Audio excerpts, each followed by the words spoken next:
Les pido por favor que enciendan su cámara. Gracias, muy amables.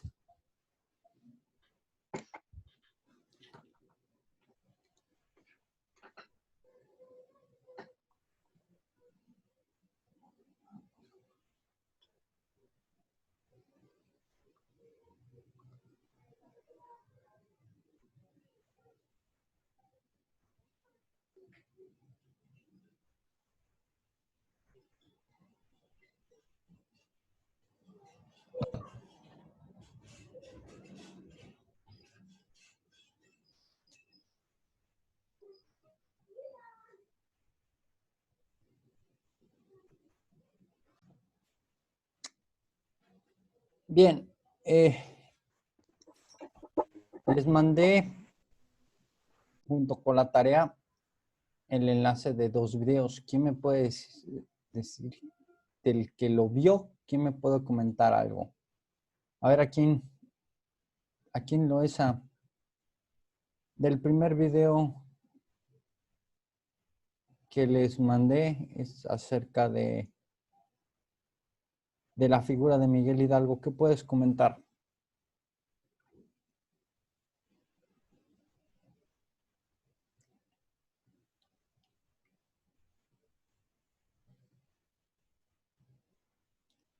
O vamos brevemente. ¿Quién vio el video?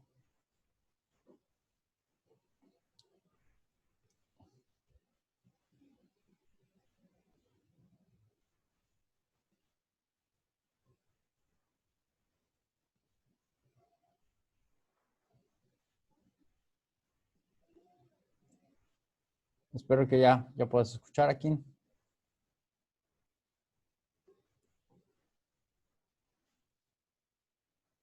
A ver, por aquí veo. Ok, no me escucho. ¿Puedo salir y entrar? Sí, puede salir y entrar. A ver, Julieta. ¿Viste el video? ¿Viste alguno de los 2 videos? No. Vanessa, ¿viste alguno de los 2 videos? No, maestro, pero si quiere, pregúnteme algo y le digo. No, No hay no. problema. Necesitaba ver quiénes vieron los videos. Karina Mendoza, ¿viste los videos?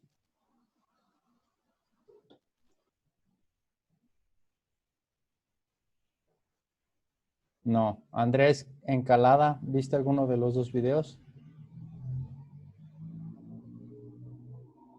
No. Joshua Mendoza, ¿viste alguno de los 2 videos? Ahí está. ¿Quieren que les mande material para platicar en la clase, para que lo veamos si no los ven? ¿Cómo lo vamos a hacer así? Bueno, los 2 videos que les mandé, uno era para reforzar el tema de la figura de Miguel Hidalgo, ¿sí? La otra cara de Miguel Hidalgo. Y el otro video era acerca de un resumen de las 3 etapas las 4 etapas, perdón, de la independencia de México. ¿Por qué a veces digo 3?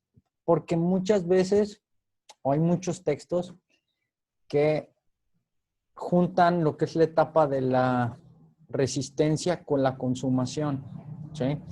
La parte final, que es resistencia y consumación, la juntan en una sola etapa, ¿sí? Por eso a veces cuando les digo 3 etapas, no es porque, el maestro se equivoca, son 4. Repito, hay algunos historiadores, textos, que se encuentran 3 etapas: iniciación, organización y resistencia. Pero en la etapa de resistencia ya ubican o conforman la etapa de la consumación, que es la etapa final. Okay. Bueno, el día de hoy vamos a hablar acerca del primer imperio mexicano. Una vez que se logra la independencia en 1821, ¿sí? Pues como vimos y como vieron en su trabajo, se redacta el famoso Plan de Iguala, Y del plan de Iguala se deriva la conformación del famoso ejército trigarante. Y del impacto que tiene el ejército trigarante se firman los tratados de Córdoba, que es con los que se da por visto que ha terminado la independencia y que se da el inicio de una nueva nación. El 28 de septiembre de 1821 se firma el Acta de Independencia de México, con el cual nos declaramos un territorio independiente, ya oficialmente podemos llamarlo así. ¿Ok? Entonces, recordemos que dentro de este plan se le ofrece la corona de México a un personaje que en este caso sería Fernando VII, pero Fernando VII no lo toma, no lo quiere, y se le ofrece a alguno de los personajes de la familia de los Borbón, pero tampoco la toman. Entonces, Agustín de Iturbide es nombrado emperador de México, el primer emperador de México, pero va a ser un imperio que también va a estar regido por una constitución. ¿Ok? Y entonces el gobierno de este personaje Iturbide, no solamente él va a tomar las decisiones, sino que también va a estar apoyado por un congreso, que es el encargado de la parte legislativa, podemos llamarle así, la parte de las leyes. Pero ¿qué va a pasar? Que va a haber conflictos políticos, económicos, que van a provocar que haya una ruptura entre el Congreso, ¿sí? E Iturbide. Al final de cuentas, recordemos que Iturbide se anexa al final y como que los insurgentes nada más lo utilizaron para poder obtener la independencia. Y a las primeras de cambio buscaron la manera de romper con él para, pues en este caso, desconocerlo, hacerlo que dejara el poder y posteriormente fusilarlo. Pero el fusilamiento se va a dar de una forma extraña. ¿Por qué? Porque una vez que exilian a este personaje a través de un plan que crean los insurgentes sobrevivientes, que son Vicente Guerrero, Guadalupe Victoria, Nicolás Bravo, entre otros, se crea un plan para destituir a Agustín de Iturbide, que es el plan de Casamata. ¿Okay? El plan de Casamata, en el cual se le obliga a Iturbide a dejar el territorio nacional. Iturbide se va a Europa. Y en 1830, cuando España intenta reconquistar México, Iturbide se entera de esto y él agarra y dice, no, pues voy a defender a mi patria. Lo que no sabía Iturbide es que cuando él no estaba, cuando se le expulsa del territorio, se crea un dictamen en el cual se menciona a Iturbide como un traidor de la patria. Se le clasifica como un traidor a la patria y en caso de que regresara al suelo nacional, tendría que ser aprehendido inmediatamente y ejecutado. Esto lo desconocía él, esto lo desconocía Iturbide.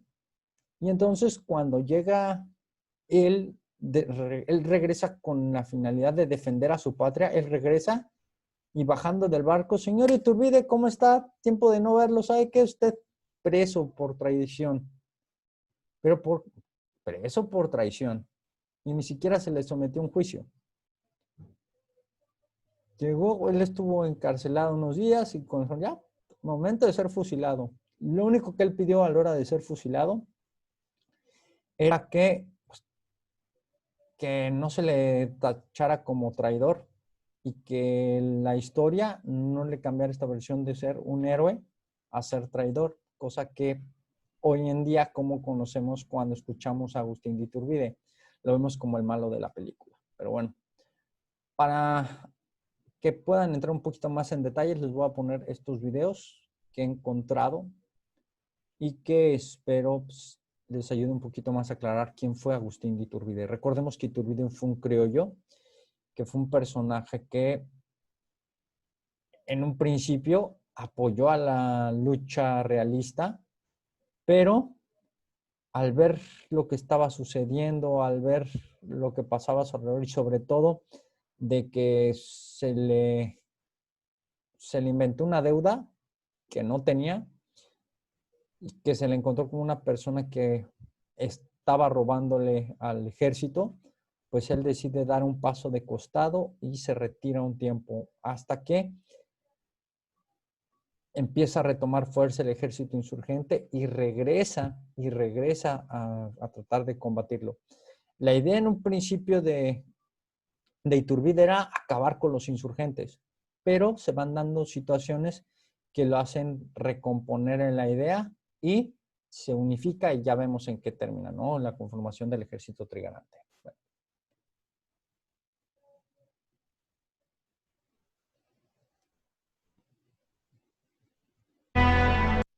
A inicios de 1820, en la Nueva España, la situación era muy diferente a la de 10 años antes, cuando estalló la revolución insurgente.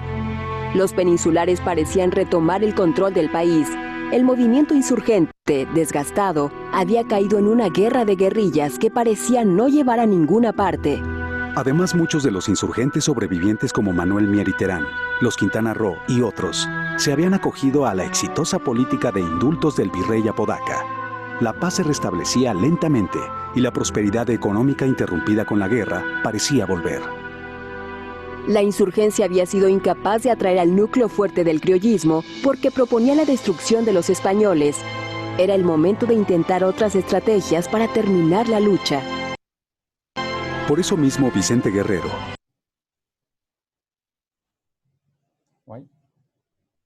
combatiente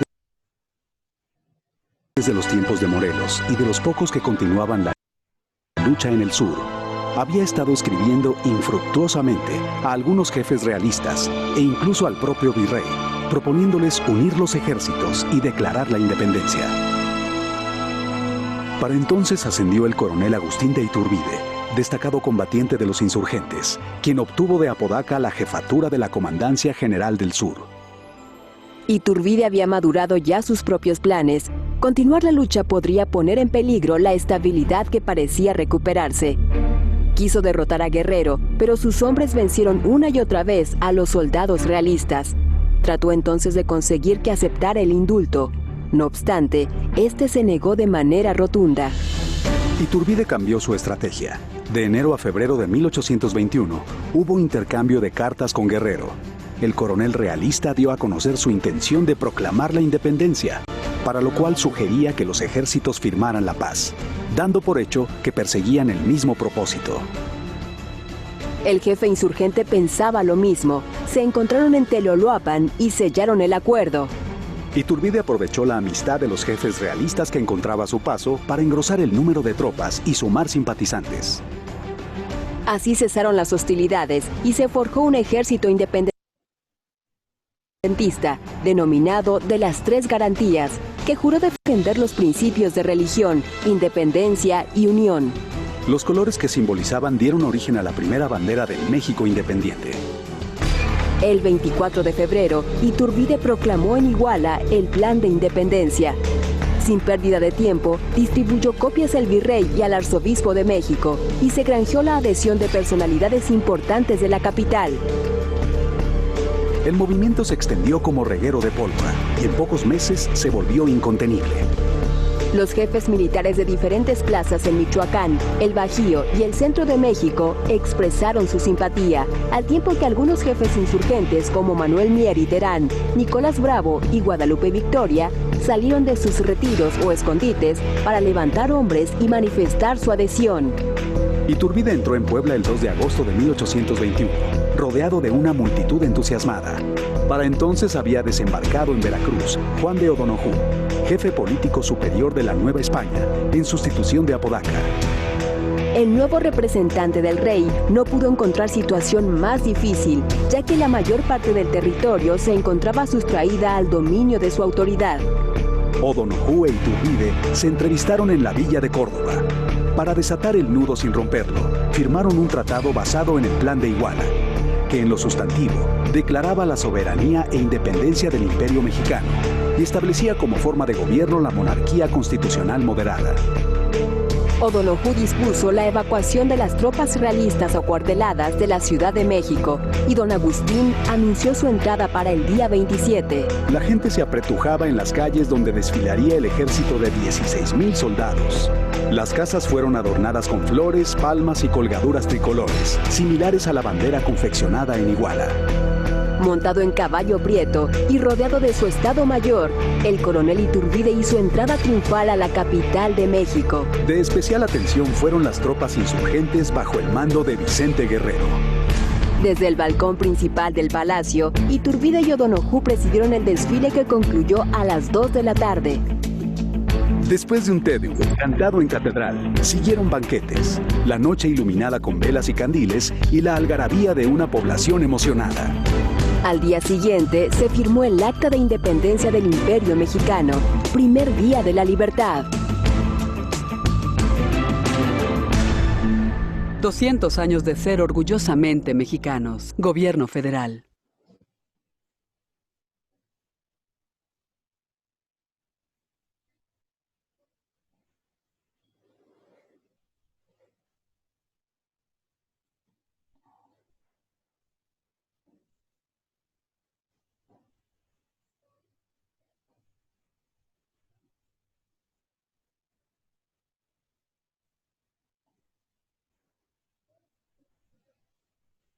Ok. Y ahora les voy a poner un video de Agustín de Iturbide.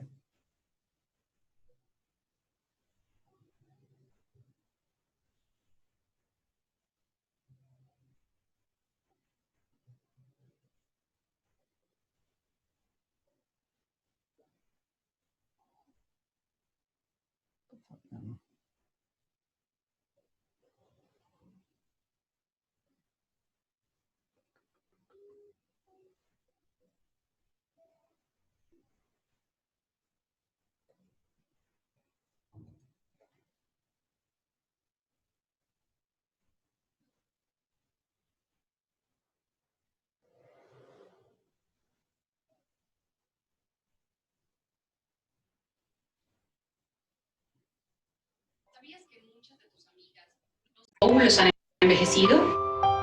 Las mujeres no tenemos la posibilidad de producirnos.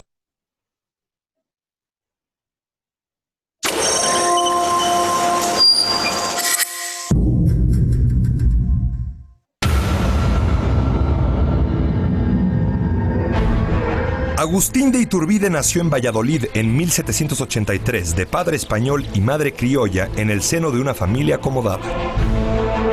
A los 15 años abandonó el seminario y se dedicó a administrar la hacienda paterna. Un par de años después, definida su vocación militar, ingresó al Regimiento Provincial de Valladolid. En 1805 contrajo matrimonio con Ana María Huarte. Con la significativa dote recibida, adquirió la hacienda de Apeo. En 1807, en medio de la agitación por la Guerra de España, aliada de Napoleón contra Inglaterra, se le destina a Jalapa como parte de la defensa contra un posible ataque. En 1810 se rebeló el cura Hidalgo y pronto lo sigue una enorme multitud que asoló el centro del virreinato. Entre las propiedades saqueadas por los insurgentes estaba la hacienda de Quirio, que perteneció al padre de Iturbide. De aquel desenfreno de los primeros rebeldes nació la aversión de los criollos, como Iturbide, hacia el movimiento, pese a que compartían con ellos el deseo de independencia o autonomía para la Nueva España. Hidalgo y los que lo sucedieron, siguiendo su ejemplo, desolaron al país, destruyeron las fortunas, radicaron el odio entre europeos y americanos, sacrificaron millares de víctimas. Lejos de conseguir la independencia, aumentaron los obstáculos que a ella se oponían. Iturbide comenzó su vertiginoso ascenso en el ejército realista. Durante 6 años no perdió una sola batalla, aún en situaciones comprometidas y con desventaja numérica. En diciembre de 1813, en las afueras de Valladolid, el ya coronel Iturbide participó en la victoria de los realistas sobre José María Morelos, en un encuentro que señala el inicio del declive del cura de Carácuaro. En 1816, Iturbide fue acusado de malversación de fondos y abuso de autoridad, y destituido. Aunque fue absuelto, decidió no volver al ejército realista. Pero desde entonces ideó la posibilidad de lograr la independencia, aunque juzgaba necesario exterminar antes a los insurgentes. En octubre de 1820, el virrey Apodaca lo envió de regreso al campo de batalla para pelear contra Vicente Guerrero, uno de los últimos insurgentes. Para entonces, Iturbide llevaba la encomienda secreta de un grupo de conspiradores para lograr la independencia. Al tiempo que sus tropas se enfrentan, Iturbide y Guerrero entablaron correspondencia. El realista le pidió que dejara las armas, el insurgente que respondiera al llamado de su patria.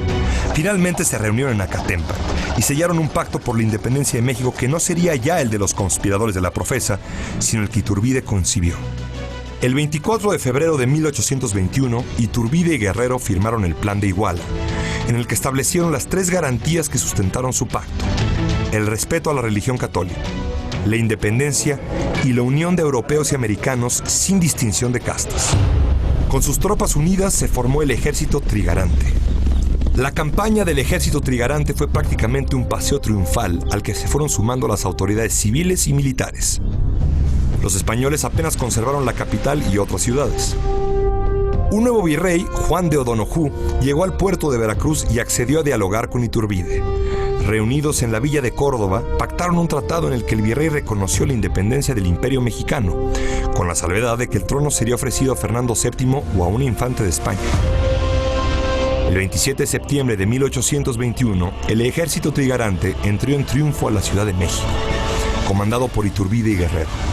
Concluían 3 siglos de dominio español.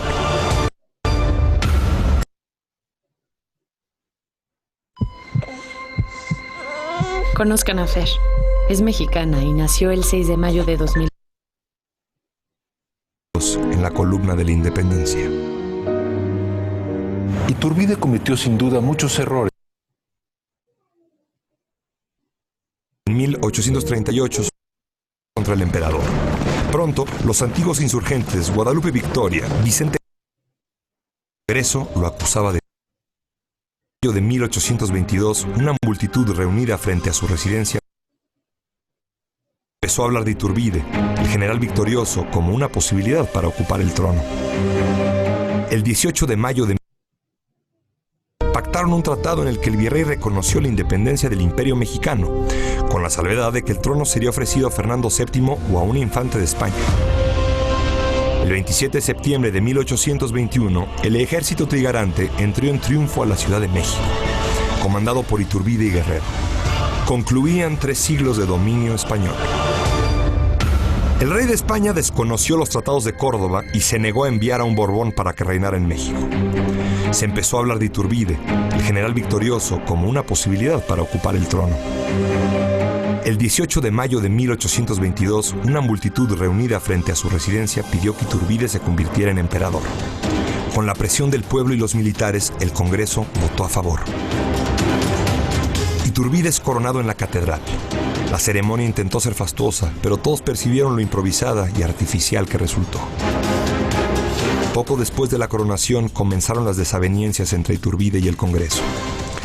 Mientras Iturbide cuestionaba la invasión de potestades del legislativo y que no emprendiera su labor de crear una constitución, el Congreso lo acusaba de tiranía. Todo ello en medio del caos financiero del gobierno. Ante el descubrimiento de una conspiración en el Congreso, Iturbide ordenó apresar a 66 personas, clérigos, militares, políticos. El 31 de octubre de 1822, Iturbide ordenó finalmente la disolución del Congreso y creó una Junta Nacional Instituyente. El 2 de diciembre del mismo año, el gobernador militar de Veracruz, Antonio López de Santa Anna, inició una revuelta contra el emperador. Pronto, los antiguos insurgentes Guadalupe Victoria, Vicente Guerrero y Nicolás Bravo se sublevaron también. La situación de Iturbide se agravó cuando en febrero de 1823 los principales rebeldes firman el Plan de Casamata, al que se unieron también 3 de los generales con los que los combatía: Echavarri, Cortázar y Lobato. En unos días, muchas autoridades provinciales se adhirieron al plan. Finalmente, Iturbide restableció el Congreso y el 19 de marzo de 1823 abdicó al trono, partiendo enseguida hacia Europa. El Congreso tomó venganza de Iturbide. Lo humilló, considerando su elección nula, y más tarde lo declaró traidor y enemigo de México. y condenándolo a muerte en caso de retornar a México. Al mismo tiempo que se intentaban borrar los hechos y fechas festivas relacionadas con Iturbide, se recuperó la memoria de los iniciadores de la Guerra de Independencia y sus restos fueron reunidos y enterrados en la catedral. En Europa, España intentó con sus países aliados urdir un plan de reconquista. Convencido de que el ataque español ocurriría en un momento u otro, lo que sucedió en efecto en 1829, Iturbide decidió regresar a México y ofrecer su ayuda en caso de guerra. Ignoraba que el Congreso había decretado su ejecución en caso de que él pisara el país. Enemigo público del Estado. Apenas pisó territorio mexicano, Iturbide fue aprehendido y enviado a Padilla, donde sesionaba el Congreso local. Sin juicio, abogado, juez o declaración, cumpliendo el decreto federal, el Congreso ordenó fusilarlo. El cuerpo de Iturbide fue sepultado en la vieja y destechada iglesia de Padilla. En 1838 sus restos fueron trasladados a la Catedral Metropolitana. Ahí siguen, apartados del sitio en que están los huesos de Hidalgo y Morelos en la columna de la Independencia. Iturbide cometió sin duda muchos errores durante su reinado y sus acciones, como las de cualquier gobierno, no fueron todas justas. Pero la responsabilidad que le atribuyeron sus enemigos, la sed de poder absoluto, no corresponde del todo a la verdad histórica. Iturbide, antes que como un emperador absoluto, se comportó como un dubitativo monarca republicano, renuente a ejercer el poder y dispuesto a compartirlo con un Congreso hostil hasta que la situación se volvió insostenible. En el patíbulo de Padilla, Iturbide no obtuvo el perdón de sus contemporáneos. En sus últimas palabras, el emperador caído imploró inútilmente que su nombre no fuera manchado con el baldón de traidor que le ha acompañado por casi 2 siglos. Sería justo volver a su vida con una mirada de respeto y de comprensión. Lo merece.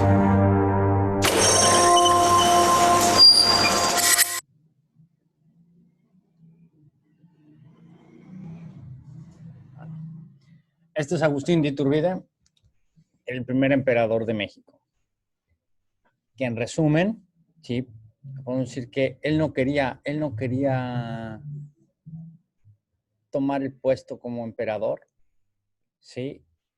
El Congreso prácticamente lo obliga y el pueblo es el que lo obliga a ser emperador. Y que al final de cuentas, pues, si el Congreso se lo pidió y el pueblo lo pidió, pues no le quedó de otra más que tomar el puesto como emperador.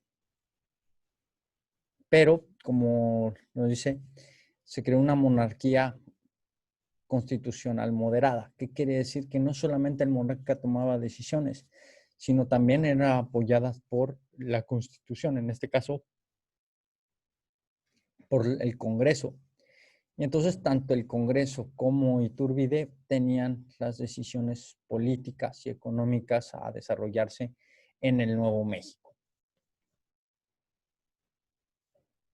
Iturbide rompe con el Congreso cuando se le empieza ahora sí, empiezan a tachársele de ser un tirano y él acusaba al Congreso de que no estaban cumpliendo su función principal, que era la de generar leyes, de crear una constitución en que regirse. Y entonces se empieza a ver esta polarización de ideas y termina con la ruptura y termina Iturbide disolviendo al Congreso y crea esta junta provisional en el cual pues, tiene a sus más cercanos allegados, pero en ese momento es uno de los grandes errores, podemos decir, de Iturbide, el romper con el Congreso, porque al romper con el Congreso les da las armas suficientes para poder hacerle la guerra. Porque al disolverlo, obviamente todos los que formaron al Congreso, recordemos que los que formaron el Congreso también fueron partícipes de lo que fue la Constitución de Apatzingán, ¿sí? Y entonces, pues eran parte de los insurgentes iniciales del movimiento.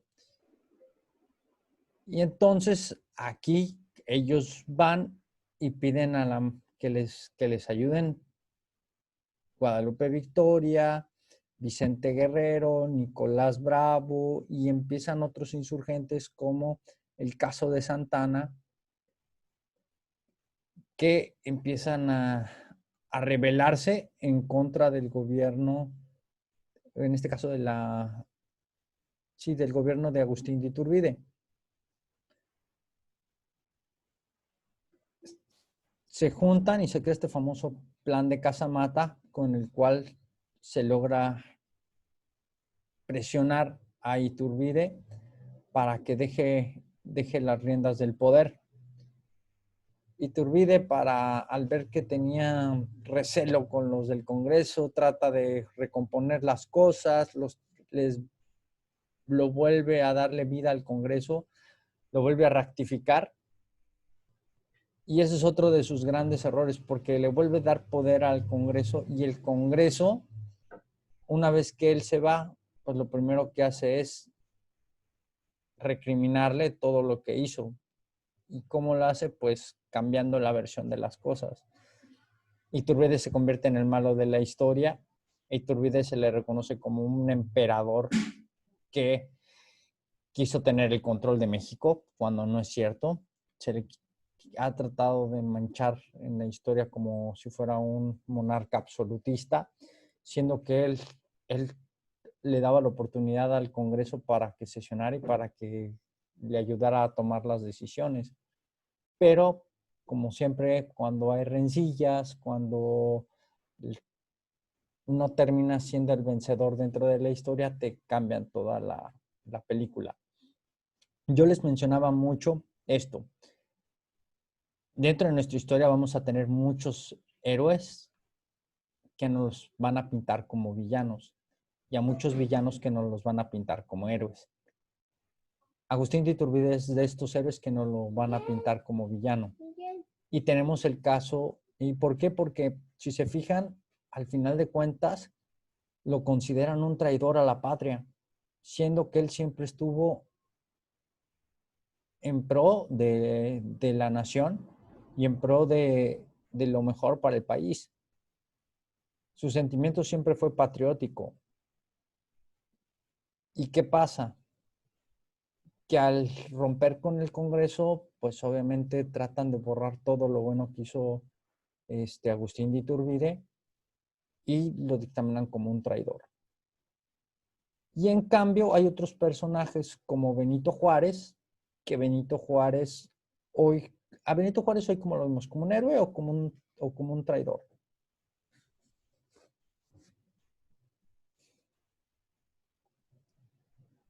Pregunta, ¿a Benito Juárez cómo lo vemos? ¿Como un héroe o como un traidor?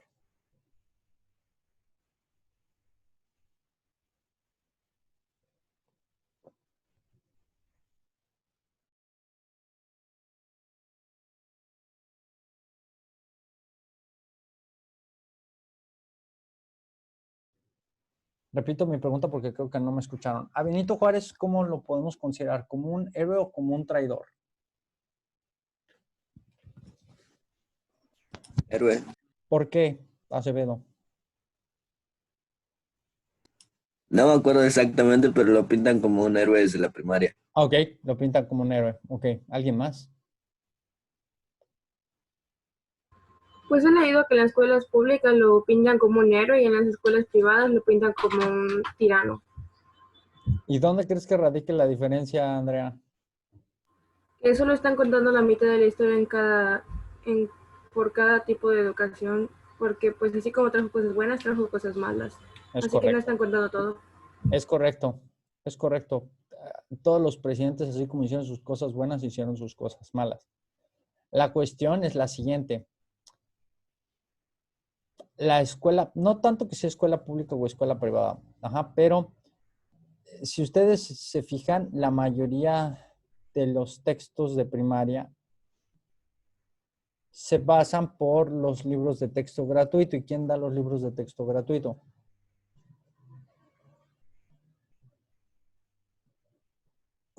El gobierno. Gracias. Sí. La Secretaría de Educación Pública, por parte del gobierno. Y obviamente, yo siempre se los he dicho, a un gobierno, ¿qué le conviene más? tener un pueblo ignorante o un pueblo conocedor de la realidad de su historia.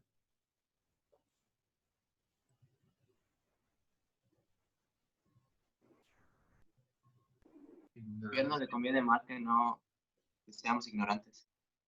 Gracias, gracias. Fue Said, ¿verdad? Sí, maestro. Gracias, Said. Efectivamente. Y vuelvo a lo mismo. Al final de cuentas, la historia la escriben los vencedores, no los vencidos. Y Juárez fue un vencedor. Al final de cuentas, Juárez fue un vencedor. Yo como considero a Juárez, yo considero a Juárez un oportunista. Yo considero a Juárez un oportunista y considero que fue un personaje que para mi gusto es un traidor. ¿Por qué? Porque a diferencia de este personaje que fue Agustín de Iturbide, Iturbide siempre veló por el bien de la nación. Mientras Benito Juárez siempre vio por su beneficio propio. Benito Juárez al final de la guerra de Reforma va a ir a pactar con Estados Unidos.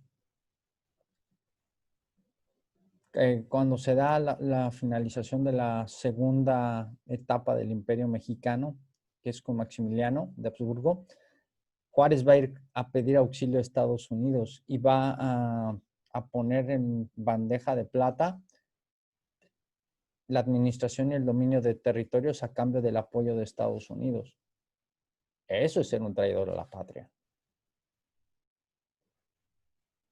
Y repito, a Juárez la muerte le permite precisamente esto de que no tenga tantos elementos más para juzgarle como un villano, porque Juárez no soltaba el poder.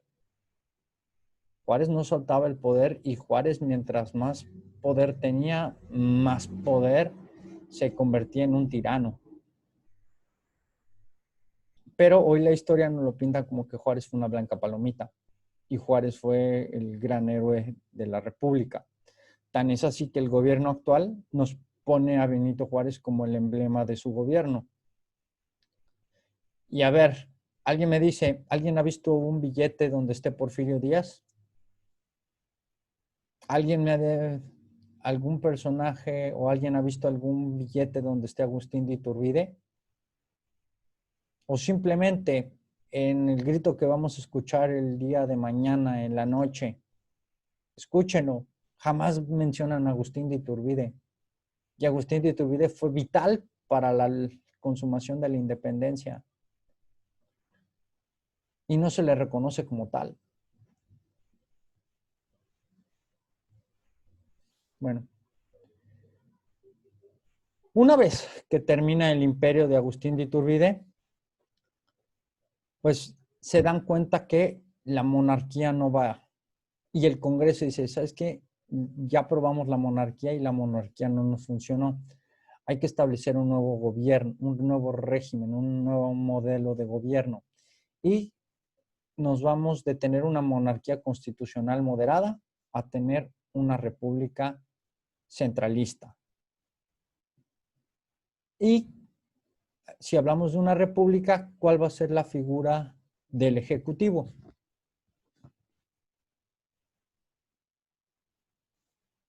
¿Quién es la principal figura del Poder Ejecutivo? El presidente. El presidente, exactamente. Vamos a dejar de tener una monarquía y vamos a tener una figura presidencial. ¿Y quién va a ser el primer presidente de México?